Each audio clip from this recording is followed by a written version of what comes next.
Live pictures right now, Casper, Wyoming.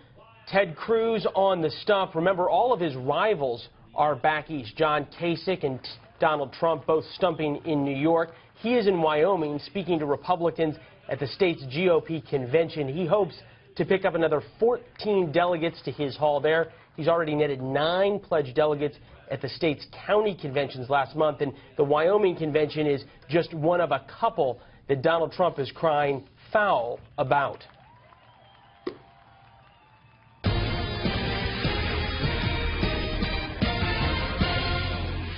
Delegate system is a disaster, the way they count. It's a disaster and not fair, not good, and it's not good for democracy. It's not good for what we stand for. Well, that was Trump going after, quote, the system, just one day after he took to the Wall Street Journal's op-ed section. In his piece, he claims the GOP primary is outdated, rigged, and an outdated delegate selection process. So does he have a point, or is the system in place one that states not only have the right to follow, but have been doing so for decades? Here, for a closer look at how candidates win over the hearts of delegates and what map they follow to win, is Laura Brown, Associate Professor from George Washington University. Thank you so much for joining us, Professor. It's so easy to get overwhelmed, so I want to start with the Republican side. We hear Donald Trump really criticizing the process. On the other hand, we see Ted Cruz working at Wyoming, one of 3 states that have a convention where you can select the delegates to go to the convention. So 2 very different tactics on the day here. Why is Ted Cruz showing that he may have a better understanding of the system? Well, I think what you're seeing is that Ted Cruz is showing that they studied the rules. His campaign spent the time and effort and energy to really dig into what are all of the rules at all of the state levels and who are the activists that we need to reach out to begin this process of winning the primary. Donald Trump assumed that he could do it all through the media, and that's really just a bad assumption because that's not how presidential nominations are ever won. Is that why we see Ted Cruz maybe in states that have already held primaries? Yes, it is, because there are 2 steps in many states. You have a step where you're actually selecting the preferences of the general voters, or I should say the voters of that party in that state, but then you have another process whereby you're selecting the delegates who will represent those preferences at the national conventions.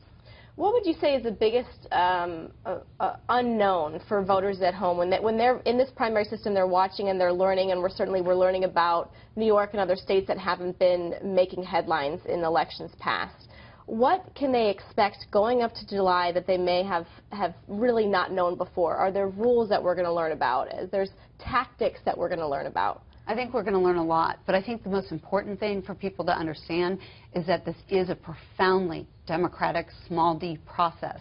What I mean by that is that if you are somebody who engages with your political party year in, year out, when there's no candidate at the top of the ticket and you just give your time and energy and effort, you too can be a delegate to the national convention, because that's what these delegates are. They're volunteers, they're activists, they're people who caretake the party in the times when most people ignore it. I also want to ask you, is the democratic process a little bit more uniform as far as state by state? Because we've talked a lot about the GOP, but I want to ask you about the Democratic side of things because we only have a couple minutes. But it is different from the GOP side. They're very different the way that they're set up. Oh, it's absolutely true. I mean, the democratic process on the Democrat side is actually more nationally done, and it is more sort of nationally cohesive. And a lot of that has to do with how the Democrats philosophically believe things should be done, really from a national base. And so in many ways, the Democrats come at this from Washington. Republicans, on the other hand, see themselves as federalists. They see themselves as people who believe in states' rights. They give a lot of leeway to their states to determine the process, and they go sort of from there. We talk so much about superdelegates. Whenever we talk about the number of delegate votes that Clinton has, juxtaposed Sanders, is there a superdelegate on the Republican side? There are to a certain extent, right, but not really. There are a few states that have unbound delegates, and there are also basically those who are appointed to the Republican National Convention by virtue of their position. But they are a very small number, and they are not likely to sort of sway the vote one way or another. They may, though, matter when it comes to voting on things like credentials or rules, which is not the preference of the candidate or the convention nominee. Right. So we may not have them, the Republicans may not have it per se, but there's a version of them that we may see in July, which is why I asked. It's just another one of the intricacies.